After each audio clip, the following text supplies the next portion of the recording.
Olá, meu nome é Laura Perry. Atualmente eu sou ministra de mulheres no First Stone Ministries. O curioso é que eu vivi como transgênero por quase 9 anos. Nunca imaginei que um dia estaria trabalhando no Ministério de Mulheres.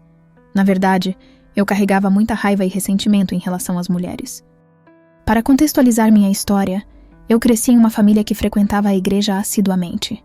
Estávamos na igreja toda vez que as portas estavam abertas. Éramos vistos como a família americana perfeita. Na verdade, algumas pessoas nos disseram que achavam que nossa família não tinha problemas. Mantínhamos uma imagem impecável. Contudo, parte da minha história está entrelaçada com a da minha mãe, pois Deus usou as histórias de ambas para nos moldar. Minha mãe cresceu em uma igreja muito legalista, o que a impediu de compreender a paz e a graça do Espírito Santo. Ela não sabia como viver na presença de Deus, como deixar o Senhor trabalhar em sua vida. Como resultado, ela vivia sobrecarregada e estressada. Era comum ela pedir para que eu a deixasse em paz, que me afastasse por um momento. Quando eu era pequena, era difícil entender isso. Eu era uma criança muito hiperativa. Minha mãe dizia que eu provavelmente teria sido diagnosticada com TDAH, mas ela não queria me medicar. Por conta disso, comecei a interpretar sua exaustão como falta de amor. Não conseguia entender o quanto ela estava estressada e tentando lidar com as responsabilidades da vida adulta. Além disso, fui a última a nascer, muitos anos depois dos meus 2 irmãos mais velhos. Minha mãe tinha problemas de saúde, como fibromialgia severa, que tornava até mesmo o toque dos lençóis à noite insuportável. Assim, ela evitava qualquer contato físico, mas minha linguagem do amor era exatamente o toque físico. Meu pai era mais afetuoso comigo, mas minha mãe, por causa de suas limitações, não conseguia demonstrar carinho da mesma forma. Eu também observava o relacionamento dela com meu irmão, que era mais tranquilo e obediente. Ele parecia receber um tratamento diferente.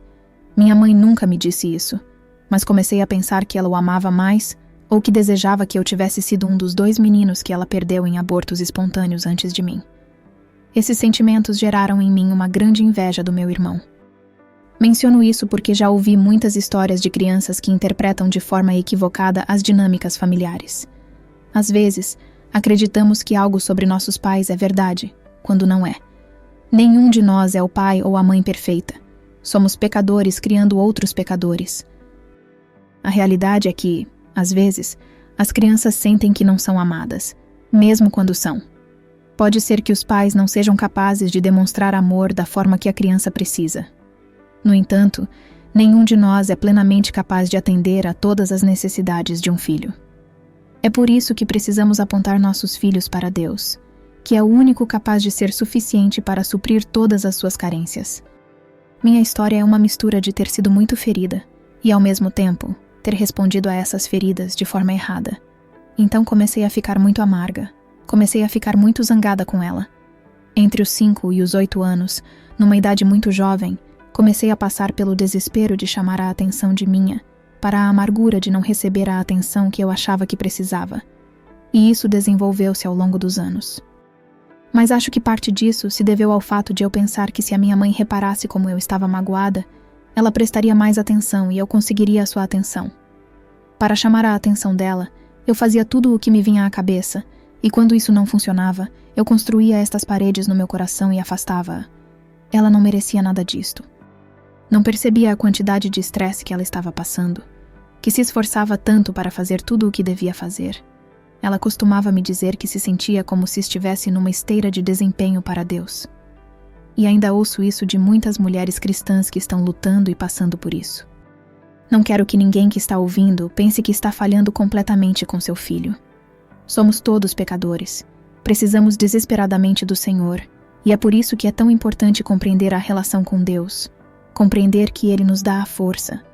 Não espera que saiamos e atuemos perfeitamente para Ele. Ele quer que dependamos completamente dele. E como resultado de eu ter construído este muro e de ter excluído ela, comecei a ficar muito zangada com ela. Comecei a agarrar-me ao meu pai. De fato, diziam-me que eu era igual ao meu pai, que agia igual ao meu pai, que tinha a mesma personalidade, e comecei realmente a identificar-me com ele. E vemos isto também em pessoas que são molestadas quando criança, que se identificam como transgêneros.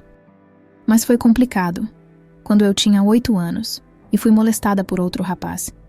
E, de certa forma, só recentemente é que me dei conta do quanto tinha cortado essa parte de mim. Numa tentativa de proteger aquela menina, acho que me dissociei um pouco. Comecei a contar a mim mesma histórias sobre eu ser um rapaz. Sentia que os rapazes tinham o poder e que eu era indefesa. Esse rapaz era o irmão do meu amigo. Eu tinha 8 anos, e ele era apenas 1 ano mais velho do que eu. O mais difícil foi que demorei muitos anos a falar sobre isto. Na verdade, nem sequer contei aos meus pais até aos 33 anos. E a primeira vez que contei à minha mãe, ela nem sabia o que eu estava dizendo. Acho que porque era tão doloroso. É como se ela nem sequer compreendesse, por isso pensou que eu não tinha lhe contado durante todos esses anos. Ele era apenas 1 ano mais velho do que eu, e como era uma espécie de jogo sexual, despertou esse desejo. E mesmo com 8 anos, era divertido, era bom, e ao mesmo tempo era muito violador e muito errado. Sentia-me tão envergonhada que sabia que isto não era bom. Mas, ao mesmo tempo, o nosso corpo reage a isso, e se sente bem.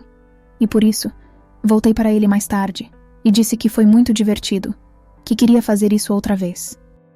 Eu não sabia realmente qual a profundidade de tudo isso, mas parte de mim sabia que havia algo de errado naquilo, porque eu sentia vergonha, e não contava aos meus pais, nem falava sobre esse tipo de coisa. A Bíblia diz que Deus escreveu a sua lei nos nossos corações, e eu acho que mesmo que eu não sabia o porquê que isso era errado, só sabia que era. Mas eu não sabia nada sobre sexo, estava muito abrigada e protegida até esse dia, e isso roubou a minha inocência. Mas quando voltei para ele, ele disse que nunca mais podíamos fazer isso, e me rejeitou completamente. Falou que não queria ter nada a ver comigo e disse que além disso é assim que as garotas engravidavam e eu deveria saber. Ele também era muito novo, e é meio óbvio que alguém também já tinha o molestado. Não falei com ele desde então. Lembro-me de, mesmo com 8 anos, pensar que os rapazes tinham todo o poder. Eu era apenas boa para ser usada. Sentia-me tão jogada fora e descartada, sabem? Lembro-me de me sentir suja. E como é que uma criança de 8 anos não podia se sentir capaz de ir conversar com a própria mãe? Comecei a me esconder de todos estes desejos secretos. E, ao longo dos anos, comecei a me envolver em jogos impróprios com outras crianças. Comecei a viver uma vida dupla, ficando cada vez mais zangada com minha mãe e com Deus. Eu não gostava de ser menina. Sentia inveja do meu irmão. E essa inveja aumentava ainda mais em relação aos meninos em geral, porque parecia que eles tinham todo o poder. Sentia que, como menina, eu não tinha valor. Passava todo o meu tempo com meu pai e meu irmão, e isso me fazia não me encaixar com as meninas da escola. Na escola, as meninas zombavam de mim, faziam com que eu me sentisse deslocada. Muitas vezes me chamavam de moleca. Algumas meninas não se incomodam com esse rótulo, mas, para mim, era diferente. Apesar de eu querer ser um menino, no fundo, sabia que não era. Isso criava uma parte de mim que, desesperadamente, queria se encaixar. Eu sabia que deveria ser como as meninas, mas não sabia como. Tentava fingir às vezes, mas parecia que aquilo simplesmente não era eu. Eu oscilava entre tentar parecer mais feminina e abraçar meu lado moleca. Houve períodos em que eu me esforçava muito para parecer uma menina, mas depois entrava em fases em que me vestia e agia de forma bem mais masculina. Era uma luta constante para tentar me encaixar. Naquela época, nunca tinha ouvido falar na palavra transgênero. Esse conceito não existia na cultura. Eu só sabia que desejava ser um menino e que me sentia como um, mas não tinha a linguagem para descrever isso. Eu brincava com os brinquedos do meu irmão, usava suas roupas e passava muito tempo com meu pai.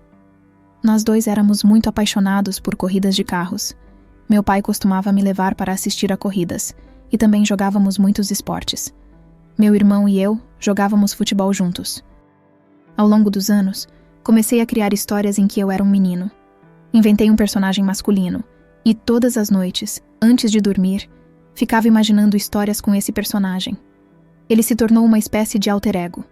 Passei a jogar muitos videogames assumindo personagens masculinos. Isso ocupava grande parte do meu tempo livre quando eu não estava praticando esportes.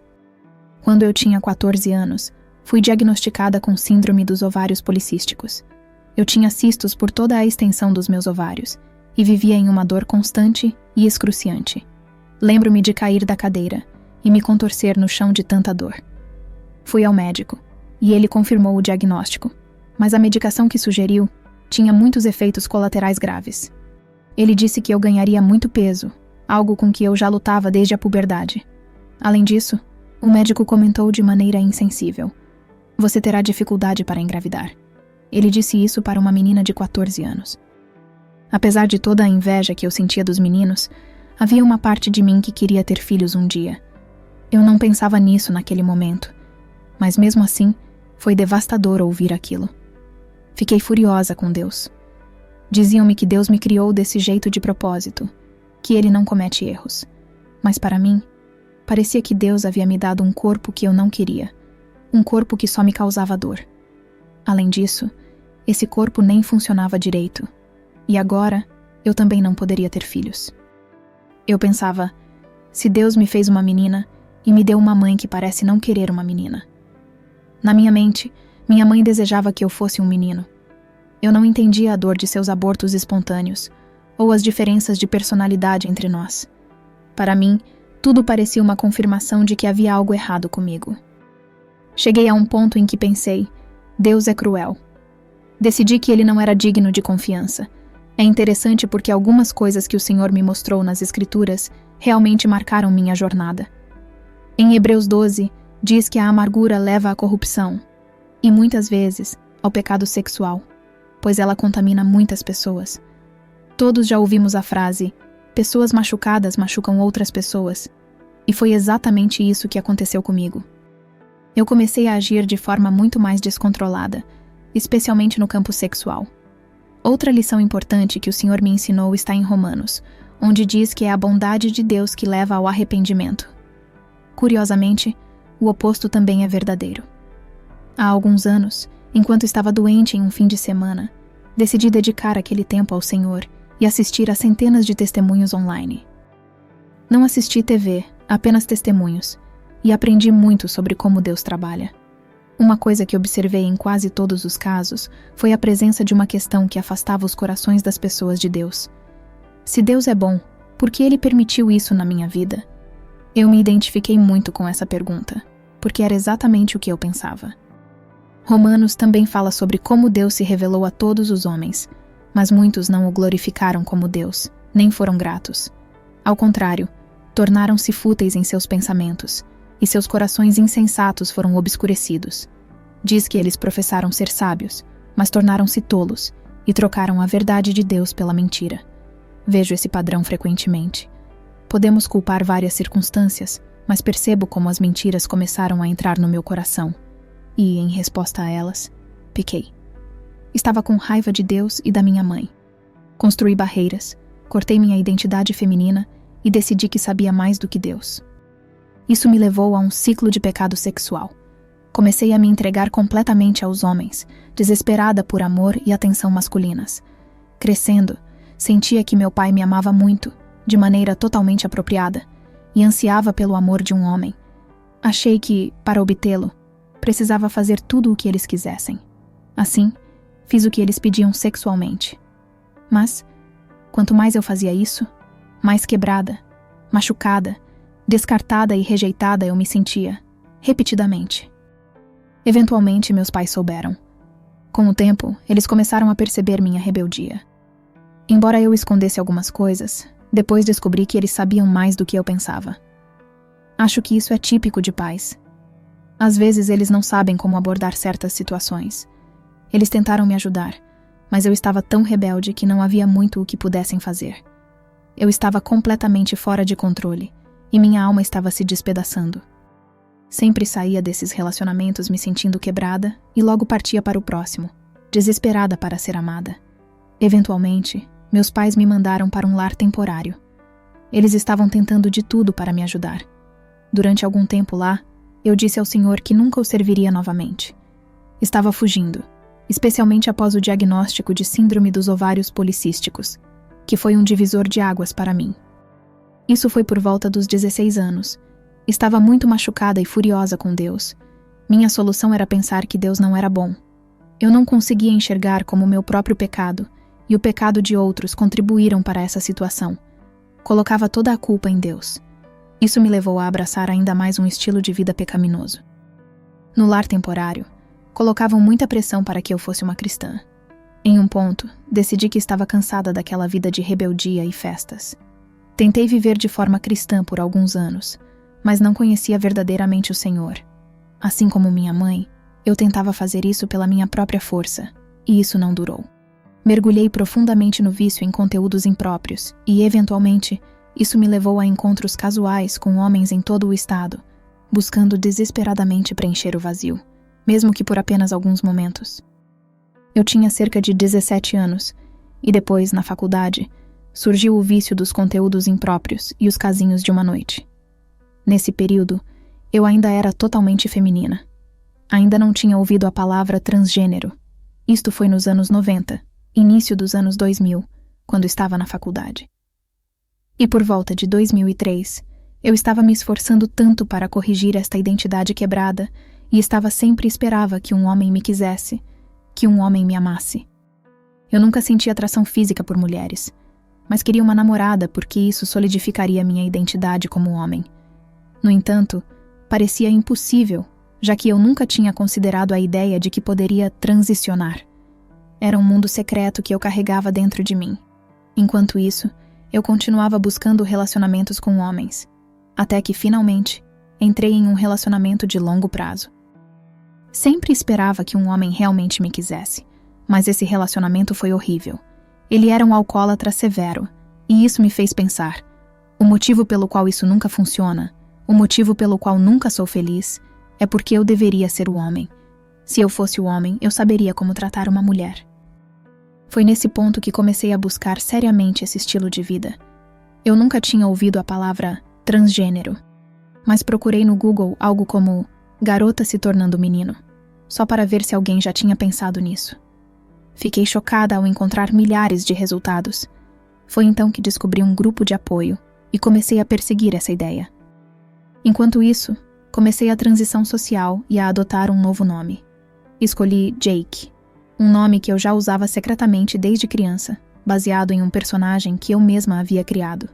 Escolhi esse nome porque queria algo que nunca pudesse ser confundido com um nome feminino. À medida que as pessoas começaram a me chamar de Jake e a me tratar como homem, senti um alívio temporário. Parecia que toda a dor de ser mulher havia diminuído. Pensei: isso é o que eu sempre quis, é quem eu realmente sou. Comecei a perceber mudanças físicas. Meu rosto começou a parecer mais masculino, minha voz ficou mais grave, e comecei a crescer pelos faciais. Tudo isso parecia real no início, mas ao mesmo tempo, eu sabia, no fundo, que aquilo ainda era falso. Mesmo assim, continuei dizendo a mim mesma que um dia seria real, porque estava vendo mudanças concretas. Pensava: um dia, a disforia vai embora. Em 2009, fiz uma cirurgia de mastectomia dupla, que foi um marco na minha transição. No entanto, após a cirurgia, percebi algo devastador. Aquilo ainda não me fazia ser um homem. Apesar de todas as mudanças, de todas as afirmações externas e internas, continuava consciente de que aquilo não era real. Isso me levou a aprofundar ainda mais no esforço de reforçar minha identidade masculina. Tudo, desde a forma como me vestia até a forma como andava e falava, precisava afirmar essa identidade. Qualquer coisa que não reforçasse isso me fazia sentir que estava falhando. Mesmo assim, uma sensação persistia. Ainda não é real. Convenci-me de que isso era porque eu ainda tinha hormônios femininos. Achei que precisava de mais mudanças para finalmente acabar com a disforia e me sentir completa. Eu pensava: quando eu me livrar de todos os hormônios femininos, então será real. Então, fiz uma histerectomia, removi os ovários, mas ainda assim não era real. Fiquei chocada ao começar a pesquisar sobre as cirurgias de redesignação genital e perceber o quão artificial tudo aquilo era. Percebi que nunca resolveria o problema. Era algo completamente artificial. Além disso, havia muitas potenciais complicações. Nos últimos anos, ouvi falar de uma garota que passou por mais de 30 cirurgias corretivas. Conheço outra que está permanentemente em uma cadeira de rodas. Algumas enfrentam sérios problemas urinários, e outras tiveram necrose do tecido, em que o tecido morre. Há muitas outras complicações, e além de tudo isso, muitas perdem completamente a sensibilidade sexual. Comecei a participar de um grupo comunitário e comecei a receber afirmação social. Quando cheguei à primeira reunião do grupo de apoio, todos ali eram transgêneros. Em menos de 5 minutos, eles disseram: "Ah, você é definitivamente trans." Começaram a me chamar de Jake imediatamente e a me afirmar como homem, mesmo sem me conhecer. Aquela foi a primeira vez. Não contei para ninguém que estava indo. Cortei o cabelo bem curto e fui para a reunião usando um moletom bem apertado, tentando parecer o máximo possível com um homem.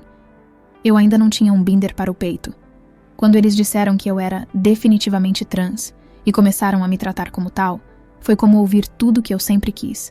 Eles me garantiram: "Depois de 1 ano tomando hormônios, ninguém jamais saberá que você foi uma garota." Era exatamente isso que eu queria ouvir. Pensei: essa é a resposta. É tudo o que eu procurava. Faz todo o sentido. Parte do processo, na época, exigia que eu consultasse um terapeuta para cumprir os padrões da Associação Profissional Mundial para a Saúde Transgênero, que estabelecia os critérios de cuidado para a transição. Eu não tinha nenhum interesse em terapia, mas precisava da carta de diagnóstico para seguir com a transição. Após 3 sessões, a terapeuta me daria a carta com o diagnóstico de transtorno de identidade de gênero, naquela época, ainda classificado como um transtorno mental. Na 3ª sessão, porém, algo inesperado aconteceu. Ela largou o caderno e a caneta, ajustou os óculos, olhou bem nos meus olhos e disse: "Uau, você tem muitos problemas com sua mãe." Fiquei chocada. Pensei: espera aí, como saímos de falar sobre eu ser um homem para falar da minha mãe? Eu nem estava prestando atenção no rumo da conversa. Só queria cumprir o requisito e conseguir a carta para começar os hormônios. Quando ela mencionou minha mãe, explodi.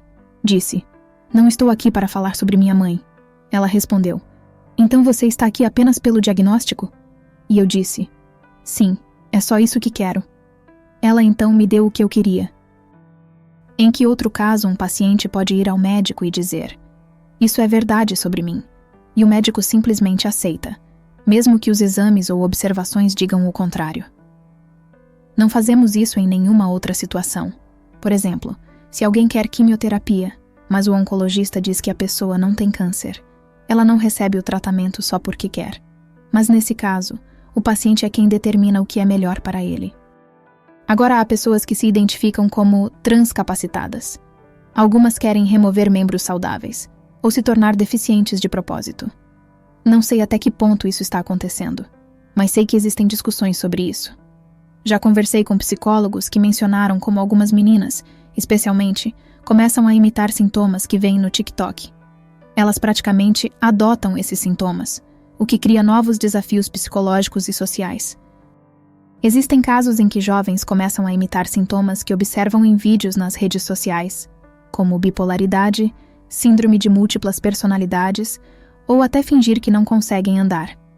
Eles internalizam o que veem e começam a repetir esses comportamentos. Já vi isso acontecer, especialmente com homens que fingem não conseguir andar ou que dizem ser cegos, usando cadeiras de rodas sem necessidade. É algo muito estranho. Isso levanta a questão: até onde isso vai parar? Vamos permitir que as pessoas se identifiquem como quiserem, sem limites? Por exemplo, há crianças que se identificam como gatos. No início, pensei que as histórias sobre escolas colocando caixas de areia para essas crianças eram falsas, mas, segundo alguns pais, isso realmente aconteceu em algumas escolas. Não sei se é algo que os próprios alunos exigem ou se há mais casos, mas já ouvi várias histórias de crianças miando em sala de aula para responderem às perguntas. E em alguns casos, embora certamente não em todos, os professores até mesmo aceitam esse comportamento, tratando-as como se realmente fossem gatos.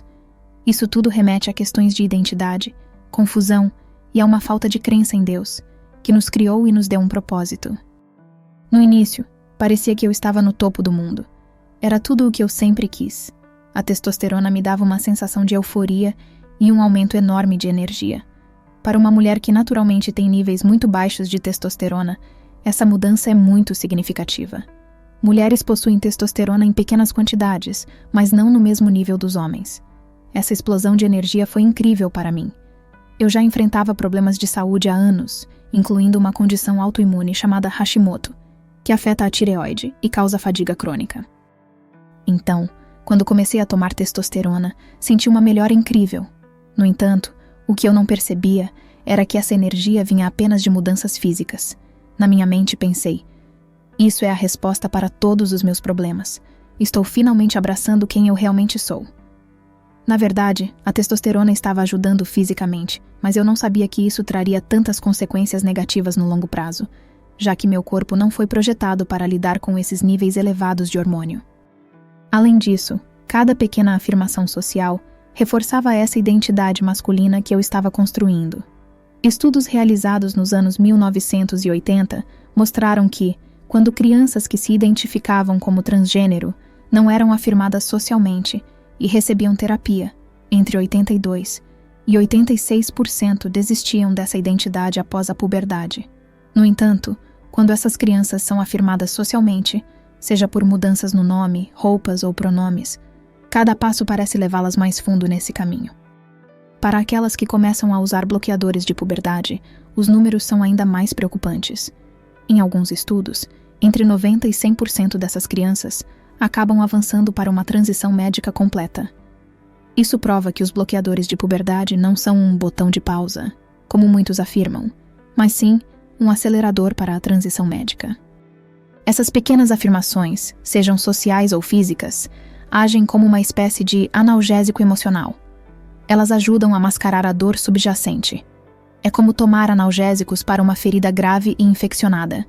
Você sente alívio no momento, mas a ferida continua lá, destruindo o corpo por dentro. Algumas dessas crianças me dizem, mas eu me sinto tão melhor agora. Já ouvi até terapeutas afirmando, sim, ajudei essa criança a transicionar, e agora ela se sente muito melhor. Todos os problemas desapareceram. No entanto, na verdade, eles estão apenas ignorando o problema, enterrando-o. Só que com o tempo, o problema volta à superfície. No meu caso, a euforia inicial com cada etapa da transição acabava. Por exemplo, quando mudei meu nome legalmente, eu estava muito animada. Mal podia esperar para que o novo nome estivesse na minha carteira de identidade e documentos. Eu tinha cerca de 26 ou 27 anos nessa época, e meus pais sabiam o que estava acontecendo, mas não tinham controle algum, já que eu já era adulta. Eles se sentiam completamente impotentes.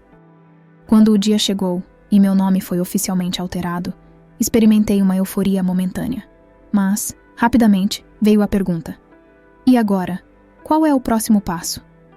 Eu estava sempre buscando a próxima etapa, como se fosse uma droga. Cada nova conquista trazia uma alegria temporária, mas nunca era suficiente. Assim como dizem sobre drogas pesadas, o primeiro alto é sempre o melhor, e você continua perseguindo aquele sentimento, mas nunca o encontra novamente. Conforme avançava na transição, ao invés de sentir liberdade, comecei a me sentir presa. Quanto mais eu avançava, mais tentava apagar a existência de Laura. Eu queria ser apenas Jake, queria apagar meu passado completamente. Mas percebi que você não pode escapar do passado. Ele me assombrava. Eu tinha que reinventar minha história o tempo todo. Mentir para amigos, chefes e colegas. Por exemplo, eu não podia dizer que tinha sido escoteira. Tinha que dizer que tinha sido escoteiro.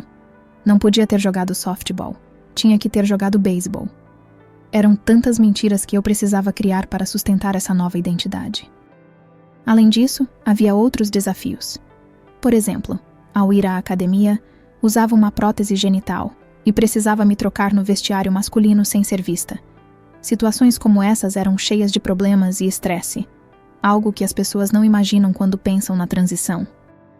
Mesmo quando eu estava com minha família, as coisas não eram fáceis. Alguns membros da família me afirmavam como Jake, mas outros não. Meus pais nunca me chamaram de Jake, mas, mesmo que tivessem chamado, não faria diferença.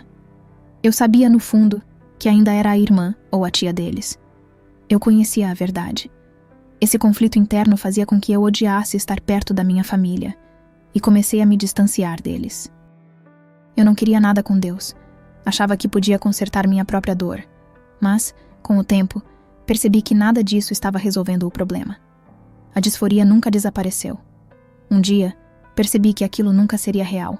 Não importava o que eu fizesse, nunca seria de verdade, e a disforia continuava.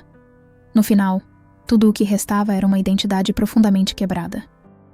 Eu comecei a viver como trans em outubro de 2007, mas só consegui acesso aos hormônios meses depois. Estive em terapia hormonal por cerca de 1 ano e meio antes de decidir fazer a cirurgia. No início, a testosterona me fez sentir muito bem, mas com o tempo, aquele alto começou a diminuir e eu pensava, preciso do próximo passo, algo que finalmente me faça olhar no espelho e ver Jake. Então decidi fazer a mastectomia. Foi muito doloroso. Foi um procedimento ambulatorial. Então me recuperei em um hotel em São Francisco com uma amiga que, na verdade, não era enfermeira. Fui para São Francisco porque o cirurgião era um dos mais renomados do mundo nesse tipo de procedimento em transgêneros de mulher para homem. Paguei um pouco mais por isso, mas ele tinha ótimos resultados. Apesar da dor física, a dor emocional foi muito pior. Acho que o mais difícil para mim foi perceber que a cirurgia não tornou aquilo real, como eu acreditava que aconteceria. Eu sabia que planejava outras cirurgias no futuro, mas achava que essa seria a chave para apagar minha disforia e me tornar legalmente homem. Quando isso não aconteceu, foi devastador. Talvez algumas semanas depois da cirurgia, foi que percebi que isso não resolveria meu problema. Na verdade, não sei se teria chegado a essa conclusão tão rapidamente se não fosse por uma conversa com minha chefe na época. Ela era lésbica, muito pró-LGBT, e estava muito empolgada com minha transição. Cerca de 6 semanas após a cirurgia, voltei ao trabalho e ela veio até mim e disse: "Olha, não sei o que está acontecendo com você, mas você está desanimado, deprimido, sem motivação. Quero o Jake de antes de volta." Fiquei chocada. Pensei, o que ela quer dizer com isso? Eu estou mais feliz do que nunca. Ignorei o comentário e fui para casa, mas não consegui parar de pensar no que ela havia dito. Refleti e percebi que estava suprimindo minha depressão. Sempre que surgia um pensamento de que aquilo não era real, eu o enterrava. Mas, naquela noite, fui forçada a encarar a verdade. Ela estava certa. Olhei para fotos minhas, como as das carteiras de motorista, e percebi como estava deprimida na época, embora achasse que estava bem. Isso me lembra o que vejo nas redes sociais hoje.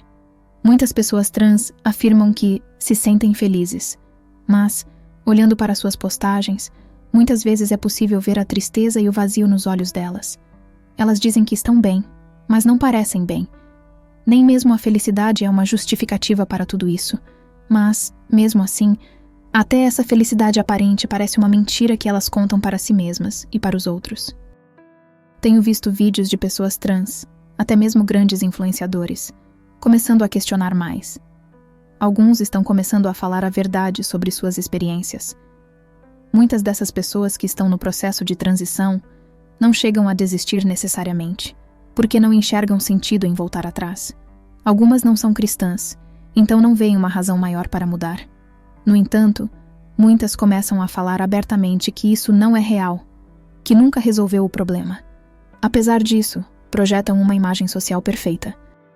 Um dos motivos para essa insistência é que elas acreditam que nasceram assim e que não há nada que possam fazer a respeito. O objetivo é encorajar outras pessoas a se sentirem confortáveis com essa identidade, mesmo que, por dentro, estejam sofrendo. Vi isso claramente em uma história específica. Uma garota, que alegava ter uma condição intersexo, fazia vídeos afirmando como estava feliz com a transição, como as cirurgias foram ótimas, que ela não tinha nenhum arrependimento. Porém, em um momento de sinceridade, ela publicou um vídeo em que admitiu a verdade. Disse que estava passando por uma experiência horrível, cheia de complicações, e já havia feito mais de 30 cirurgias corretivas. No final do vídeo, ela disse: "Eu gostaria de nunca ter tomado aquela primeira injeção." Essa garota acreditava que tinha uma predisposição genética, mas nunca disse qual era a condição. Muitos transgêneros dizem que têm condições intersexo porque isso oferece uma justificativa biológica. Eu mesma disse isso ao meu pai uma vez. Ele respondeu: "Tudo bem, então vamos fazer um teste genético." Na hora recuei e disse: Não preciso disso para saber quem sou." No fundo, eu sabia a verdade, que eu era uma mulher.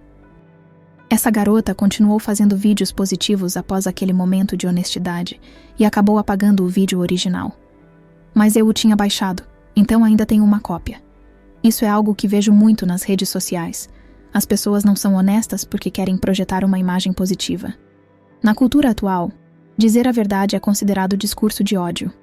Então, para elas, amor significa dizer a todos como tudo é maravilhoso. Como resultado, milhares de pessoas seguem esses influenciadores e acabam acreditando nessa narrativa. Com o tempo, muitos desses influenciadores param de postar. Acompanhei páginas de alguns grandes nomes do movimento transgênero e vi como eles passavam de postar constantemente para simplesmente desaparecerem. Fico pensando, onde estão essas pessoas? O que aconteceu com elas? Há muito arrependimento que eles não querem admitir. Cerca de 3 anos depois, em 2012, fiz a histerectomia. Foi uma decisão muito grande. Lembro-me de, naquele momento, sentir uma hesitação ao perceber quão permanente seria a histerectomia. Cheguei a pensar em congelar meus óvulos. Não que isso fosse uma boa solução. E eu nem era cristã na época. Mas hoje sinto tanto arrependimento. Gostaria de poder voltar àquele momento e fazer tudo diferente. Não sei se, com o tempo, os hormônios já tinham me deixado infértil, mas agora acredito que Deus pode curar. Fico pensando, será que eu poderia ter tido um filho? Minha determinação, na época, era nunca mais ter um período menstrual, porque, mesmo raros durante a transição hormonal, eles traziam à tona uma disforia insuportável. Sentir aquilo era um lembrete doloroso de que eu era uma mulher, algo que eu faria de tudo para evitar. Não entendia naquele momento que a dor não vinha do fato de ser mulher, mas de um acúmulo de pecado na minha vida, tanto os pecados cometidos por mim, quanto aqueles cometidos contra mim. Tudo isso havia causado uma ruptura na minha alma. O pecado sexual em particular foi algo que me devastou. As pessoas não entendem o impacto de se engajar em pecado sexual fora do propósito de Deus. Ao entregar nossos corações fora do contexto do casamento, isso começa a nos destruir. Acredito firmemente que o sexo fora do casamento esvazia o tanque de amor, em vez de preenchê-lo e completar-nos, como Deus pretendia dentro do contexto da aliança do casamento. Eu me sentia tão vazia. Achava que não tinha valor como mulher. Via o design de Deus para mim através do filtro da minha dor e da minha quebra emocional. Percebi que minha transição nunca seria algo real, mas, mesmo assim, não conseguia me imaginar voltando a ser mulher. O peso emocional de enfrentar isso era tão grande que preferia continuar vivendo como homem, mesmo sabendo que aquilo também não era real. Apesar de tudo, Deus começou a trabalhar no meu coração. Ao longo dos anos, Ele foi me atraindo e me buscando. Curiosamente, Ele usou muito o rádio para isso. Eu ouvia programas de rádio conservadores há anos, influenciada pelo meu parceiro na época, que também era trans. Ele era um homem biológico que vivia como mulher, e nós dois nos interessávamos por política e rádio conservador. Esse parceiro foi uma peça-chave no plano de Deus. Embora eu quisesse uma namorada para afirmar minha identidade como homem, nunca fui fisicamente atraída por mulheres. Lembro-me de sair com uma garota logo no início, mas ela era bem masculinizada e disse: "Tudo bem, eu deixo você ser o homem desta vez." Naquele momento pensei: "Você não entende. Eu nunca serei a mulher." E encerrei aquilo. Esse homem, porém, me perseguiu de forma intensa. Ele era muito masculino em muitos aspectos, apesar de viver uma identidade feminina. Olhando para trás, vejo como Deus usou esse relacionamento como um espelho para mim. Eu via nele verdades que não conseguia enxergar em mim mesma. Ele me tratava como um homem trata uma mulher, e eu percebia claramente as diferenças entre nós, como na força física. Mesmo com ele tomando estrogênio e eu testosterona, ele ainda era muito mais forte do que eu. Ele assumia muitos papéis masculinos, mesmo enquanto tentávamos inverter os papéis de gênero. Isso me lembrava constantemente da verdade. Nós não podíamos apagar quem realmente éramos. Soube, anos depois, que ele perdeu a mãe aos 7 anos e, como o mais velho de 4 irmãos, assumiu um papel quase maternal desde muito jovem. Ele também tinha sua própria história de dor. Enquanto isso, continuei ouvindo programas de rádio. Aos poucos, eles mencionavam Deus. Com o tempo, ouvir sobre Deus começou a amolecer meu coração, mesmo que apenas um pouco. Havia uma parte de mim que queria acreditar na verdade. Na realidade, eu sabia que era verdade, mas não queria aceitar Deus porque queria viver minha própria vida. Eu sabia que aquilo que estava fazendo não era a vontade de Deus, mas não acreditava que Deus era bom. Felizmente, minha mãe, meu pai e outras pessoas estavam orando por mim. Ao longo dos anos, Deus foi me atraindo, pouco a pouco. Ele usou várias ferramentas em minha vida. Sonhos, pessoas que falavam a verdade e até mesmo um trabalho onde meu chefe era cristão. Um dia, minha mãe me pediu para criar um site para o estudo bíblico dela. Comecei a ler as lições, sem que ela soubesse, apenas por curiosidade. Minha mãe nunca imaginou que eu faria isso, especialmente porque ela havia tentado me consertar por anos. Quando finalmente me entregou ao Senhor e passou a buscar a Deus de verdade, Ele começou a mudar não apenas a vida dela, mas também a minha. Deus usou muitas coisas para me alcançar. Quero encorajar quem está orando por alguém a nunca desistir. Deus tem recursos infinitos e formas inesperadas de tocar corações. Mesmo enquanto eu lia aquelas lições só para resumir o conteúdo para o site, coisas começaram a chamar minha atenção. Deus começou a falar comigo através daquelas palavras, e vi como Ele estava transformando minha mãe. Nesse momento, percebi que o Evangelho era verdadeiro. Eu sabia que a Bíblia era real. Comecei a desejar conhecer o Senhor. Ligava para minha mãe com perguntas, e ela, que havia sido tão transformada ao longo dos anos, compartilhava comigo o que sabia. Foi então que entreguei meu coração ao Senhor. Foi um momento muito sincero. Arrependi-me de tudo que podia lembrar e realmente me rendi a Deus. Mas, naquele momento, pensei que ainda seria um homem de Deus. Eu estava muito sincera, mas completamente equivocada. Deus, em sua graça, me encontrou onde eu estava, mas não me deixou lá. Ele começou a me convencer e me afastar daquele estilo de vida. Muitas pessoas perguntam: é possível ser cristão e viver como transgênero? A resposta é que, se você tem o Espírito Santo, não pode viver confortavelmente nesse estilo de vida. Eu estava sob tanta convicção. Sabia que não era a vontade de Deus, e Ele estava me chamando para confiar nele e me afastar disso. Nos anos seguintes, Deus continuou trabalhando em meu coração. Eu sabia que Ele estava me pedindo para deixar aquele estilo de vida, mas era tão doloroso que implorei para que Ele tirasse minha vida. Não via saída. Porém, Deus continuou me atraindo. Cheguei ao ponto de saber que precisava obedecer, mesmo sem esperança.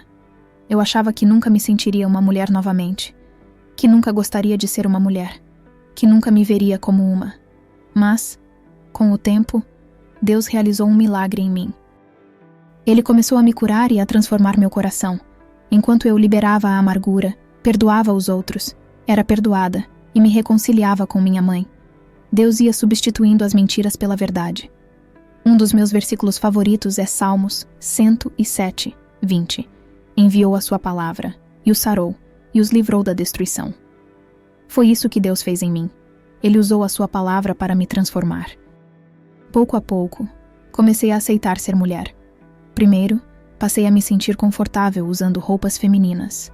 Depois, comecei a me sentir à vontade perto de outras mulheres. Um dia, durante um grupo de discipulado feminino, olhei ao redor e percebi que as outras mulheres me viam como uma delas. Aquilo foi revolucionário para mim. Pela primeira vez, não me senti como algo diferente ou inferior. Percebi que era uma delas, não apenas fisicamente, mas completamente. À medida que Deus continuava me curando, comecei a amar ser mulher. Passei a pedir que Ele me ensinasse sobre o seu design para homens e mulheres. Ao longo dos anos, Deus me mostrou tanto sobre como Ele nos criou. Existem mais de 6.500 diferenças biológicas entre homens e mulheres. Somos criados de maneira totalmente distinta, mas com o mesmo propósito: glorificar a Deus como homem e mulher, refletindo diferentes aspectos de sua natureza. No final, tudo isso aponta para a glória de Cristo e para a reconciliação de Deus com a humanidade. Deus começou a me ensinar tantas coisas e a preparar meu coração para um marido. Ele trouxe um homem incrível para minha vida há pouco mais de 2 anos. Curiosamente, nos conhecemos no dia mais chuvoso do ano, o que só recentemente percebi como um símbolo de bênção e renovação. Foi como se, depois de todo o meu passado e de tudo o que vivi, tudo tivesse sido feito novo. Nos casamos há pouco mais de 1 ano, em 14 de maio, e tem sido uma jornada incrível. Deus está usando esse homem para trazer mais cura à minha vida, ajudando-me a entender a bondade de ser mulher. Quanto mais eu abraço minha feminilidade e meu papel dado por Deus como mulher, mais isso desperta a masculinidade dele. Muitas vezes, nós, mulheres, tentamos controlar e liderar. Mas quando confiamos em Deus e permitimos que os homens sejam líderes, como foram chamados a ser, não estamos sendo passivas, mas confiando no plano de Deus. Isso tem sido incrivelmente gratificante e dá a eles confiança para liderar. Essa dinâmica tem sido uma grande bênção para mim. Durante esse período, eu tinha cortado praticamente todos da minha vida que sabiam que eu era trans. Eu me distanciei de quase todo mundo, incluindo amigos e parte da família. As únicas pessoas que sabiam eram meu parceiro e meus pais. No entanto, meus pais nunca me chamaram de Jake, nem usaram pronomes masculinos. Na época, isso me deixava muito irritada. Eu dizia que eles eram odiosos, que não entendiam e que precisavam superar aquilo. Eu dizia coisas como: "Este é quem eu sou. Nunca vou mudar. Então, ou vocês me chamam de Jake, ou não sei o que farei." Em alguns momentos, provavelmente ameacei cortar o contato com eles. No fundo, porém, eu sabia que eles me amavam. Apesar dos problemas que tive com minha mãe, eu sabia que ela me amava. Ela havia provado isso ao longo dos anos, mesmo quando eu estava cheia de raiva e ressentimento. O amor deles era como um fio que me mantinha conectada à realidade, mesmo que eu não quisesse admitir. Eles nunca tentaram me constranger intencionalmente. Em situações públicas, como em restaurantes, minha mãe me chamava de querida ou amor. Porém, às vezes, ela acidentalmente me chamava de Laura, e isso me deixava furiosa. Ao mesmo tempo, algo dentro de mim sabia que aquilo era a verdade. Era doloroso, mas também era como se estivesse me puxando de volta à realidade. Quando me tornei cristã, antes de perceber que isso significava que Deus me chamava para viver autenticamente como mulher, tentei ir à igreja. No entanto, havia sempre uma desculpa. Não voltei a frequentar a igreja até ter destransicionado. Mesmo assim, Deus já estava trabalhando em meu coração, e a interação com outros cristãos foi algo gradual e transformador. Eu costumava planejar ir à igreja, mas sempre surgia algo.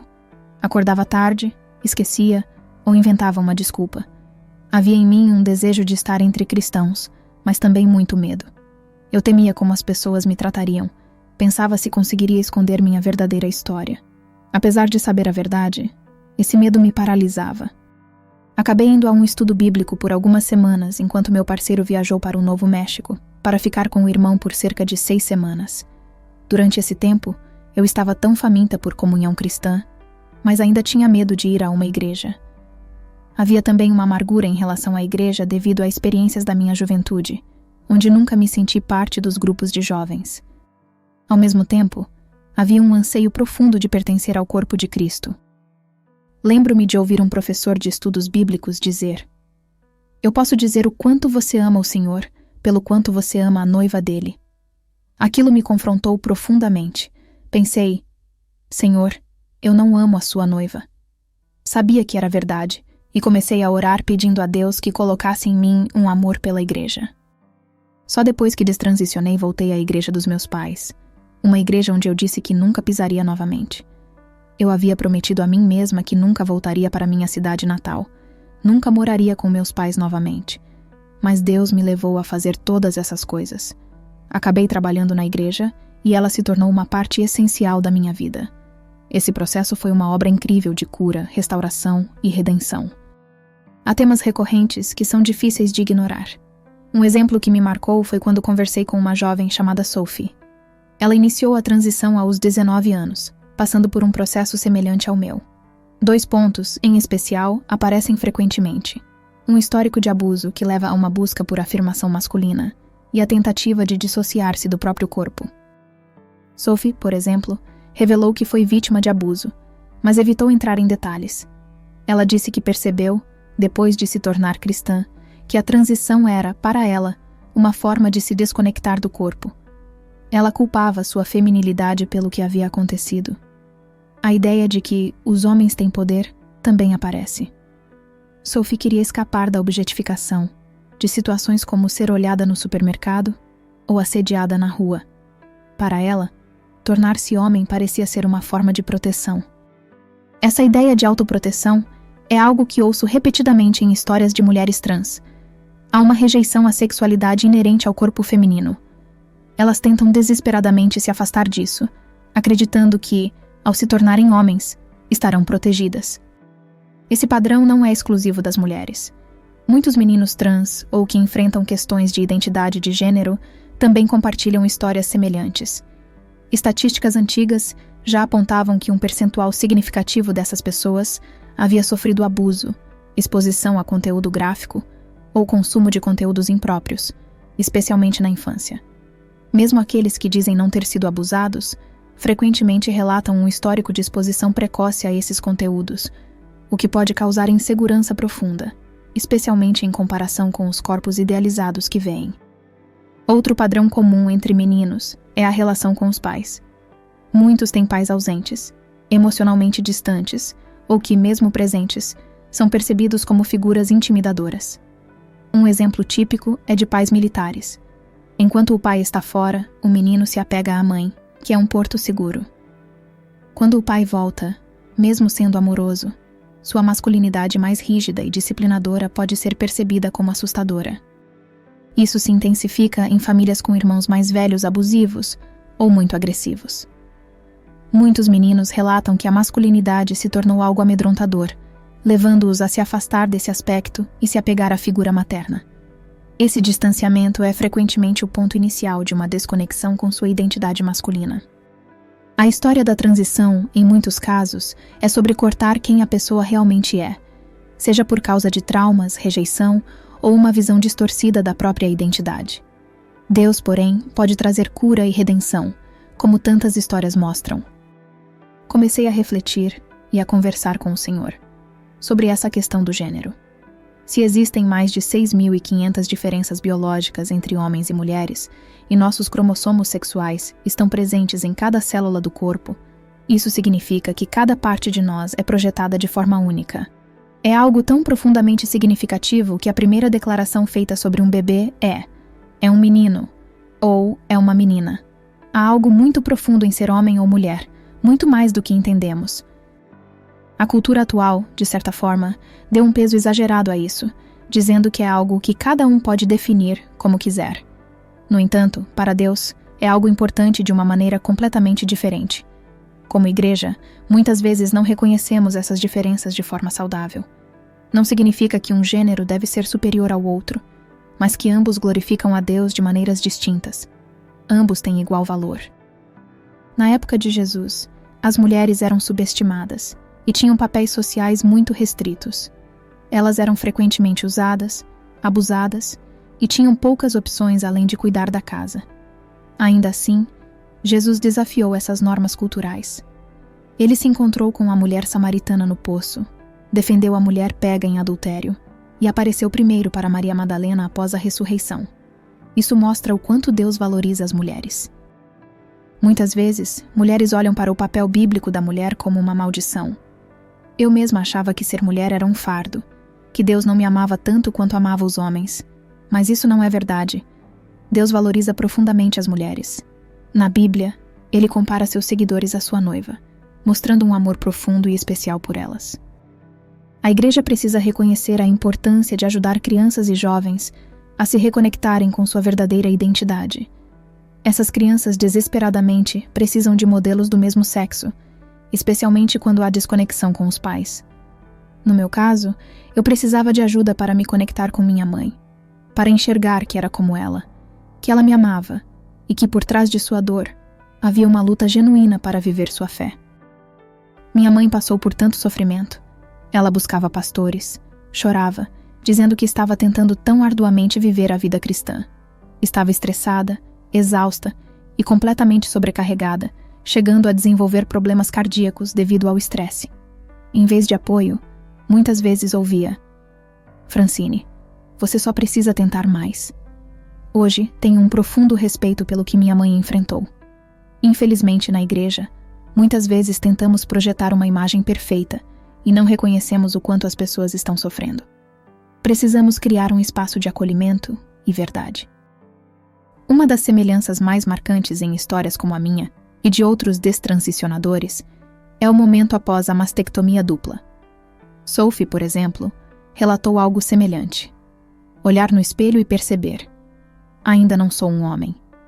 Ela via os próprios quadris, as curvas, e sentia que nunca alcançaria o que buscava. Assim como eu, ela se perguntava: isso vai ser real algum dia? Ainda assim, ouvimos ativistas argumentando que essas cirurgias e procedimentos são essenciais, até mesmo para menores de idade, sob a justificativa de que evitam suicídios. É um tipo de pressão emocional que colocam sobre pais e até sobre a sociedade em geral. Dizem que a depressão ou infelicidade dessas pessoas não tem nada a ver com confusão ou traumas do passado, mas sim com a falta de aceitação por parte de pessoas como nós. Essa narrativa ignora a realidade de tantas histórias de dor e arrependimento, de pessoas que passaram por essas intervenções buscando alívio, mas não encontraram a paz que esperavam. Muitos afirmam que a culpa pela infelicidade, ou até mesmo pelos pensamentos suicidas de pessoas trans, é dos cristãos, dos conservadores ou das leis que não permitem que essas mudanças sejam feitas com a rapidez que desejam. A narrativa é de que, se elas fossem completamente afirmadas e tivessem acesso irrestrito a procedimentos, seriam felizes e se sentiriam completas. Porém, isso é uma grande mentira. Muitas pessoas, especialmente os pais, sentem-se emocionalmente extorquidas por esse tipo de discurso. Se você não afirmar, se não celebrar, você será responsável por levar alguém ao suicídio. Isso é uma forma de chantagem emocional que muitos não conseguem resistir. Participo de um fórum no Reddit com mais de 45 mil membros, que inclui destransicionadores e pessoas questionando sua transição. Todos os dias, vejo novos posts de destransicionadores dizendo coisas como: "Por que ninguém me contou a verdade? Por que os médicos permitiram que eu fizesse isso?" Lembro de um adolescente de 14 anos que dizia: "Quem deixa um jovem de 14 anos tomar essa decisão?" Ele já havia feito uma mastectomia dupla e sentia profundo arrependimento. Algumas dessas pessoas continuam suicidas.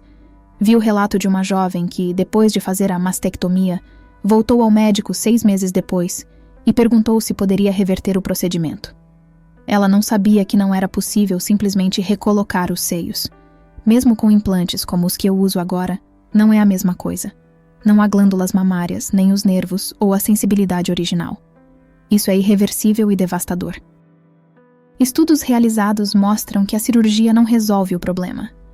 Um estudo na Suécia, um país extremamente afirmativo para pessoas trans, revelou que as taxas de suicídio permanecem as mesmas antes e depois das cirurgias.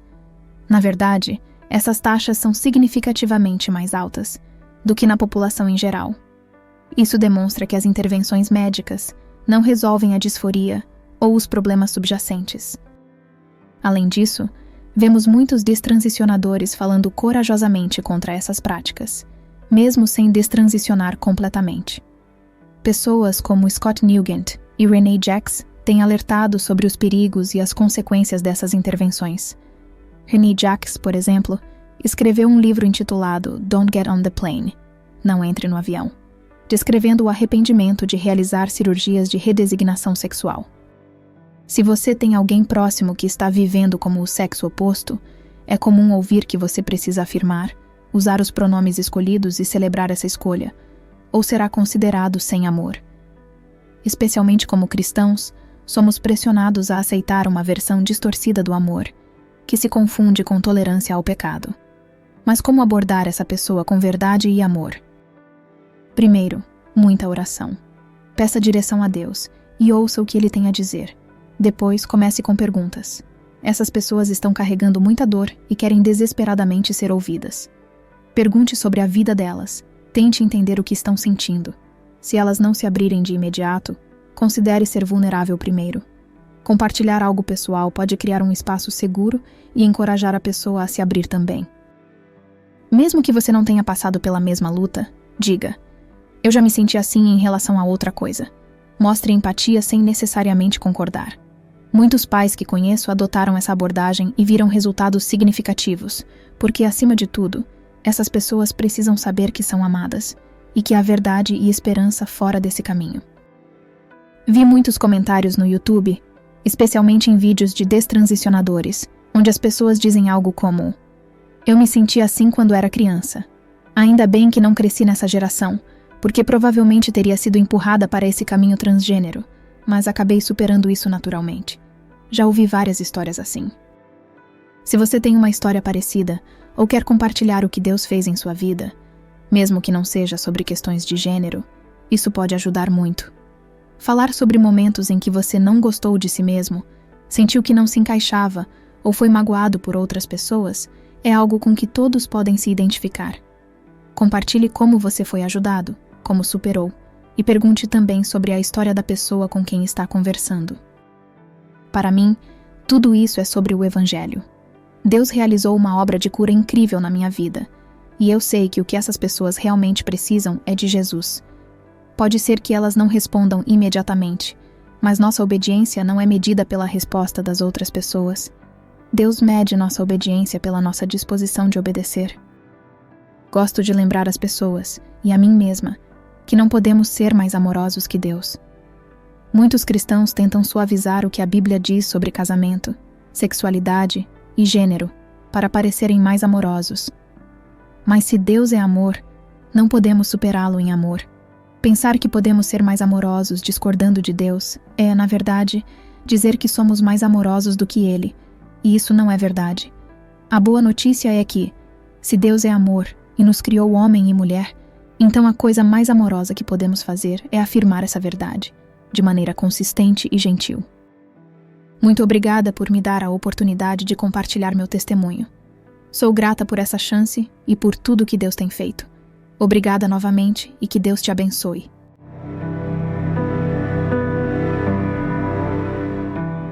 Ao ouvir este testemunho, pergunto: o que Deus tem falado ao seu coração? Quais áreas da sua vida ainda estão presas às mentiras que você acredita? Será que chegou o momento de você encarar a verdade e permitir que Deus comece a trabalhar na sua vida? Não importa o quão longe você tenha ido, sempre há um caminho de volta. Deus está pronto para restaurar, curar e transformar a sua história. Mas você está disposto a confiar nele? Pense: o que você está buscando desesperadamente nos outros ou no mundo que só Deus pode oferecer? Se esse testemunho tocou você de alguma forma, convido você a agir. Reflita sobre o que Deus está falando hoje e compartilhe aqui nos comentários o que mais marcou você. Sua história também pode inspirar outros. E se você deseja continuar aprendendo mais sobre o amor e a verdade de Deus, inscreva-se no canal e ative as notificações. Assim, você não perderá nenhum conteúdo que pode transformar a sua vida. Deus tem um plano para você. Confie, dê o próximo passo e permita que Ele guie o seu caminho. Que Deus te abençoe.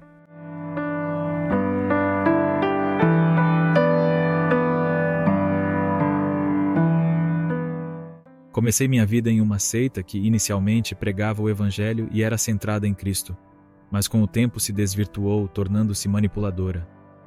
A liderança era opressiva, isolando-nos do resto do mundo e acreditando que eram os únicos cristãos salvos. Minha primeira exposição ao ocultismo provavelmente veio de filmes de terror de Hollywood, e com certeza, a música teve um papel enorme. Eu ouvia muito metal e rock and roll. Não estou dizendo que esses gêneros são satânicos ou inerentemente maus por natureza, mas os artistas que eu ouvia eram malignos e abertos a respeito disso. Desde jovem, eu pecava de maneiras tão avançadas e sombrias que sabia que estava condenado diante de Deus. Não via saída e sentia que, se alguém realmente soubesse o que eu tinha feito em privado, ninguém me amaria. Na verdade, não só não me amariam como ficariam enojados. Então senti toda essa vergonha e condenação, mas era como um esmagamento santo. Naquele momento, senti a aproximação de um ser diferente, um ser santo, que silenciou todo o barulho em minha mente, todas as outras vozes, toda essa vergonha. Tudo se dispersou. Deus, você é o Senhor. Reconheço que você é o Deus do universo. Só você pode perdoar meus pecados. Eu vou te seguir, mas você tem que me mudar, tem que me fazer novo. Só você pode me salvar deste buraco que eu cavei, e você tem que fazer todo o trabalho. Vou colaborar, farei o que puder, mas nós dois sabemos que isso não é algo que eu possa fazer sozinho. Deus aceitou isso. Tudo o que Ele queria era minha submissão e entrega. E pela primeira vez na vida, eu amei Jesus. Se você se sentiu tocado por este testemunho e quer assistir esta história e mais histórias como esta, não deixe de se inscrever em nosso canal. Aqui, compartilhamos experiências poderosas que podem transformar vidas e fortalecer a fé. Clique no botão de inscrição, ative o sininho para receber notificações e junte-se à nossa comunidade de fé e esperança.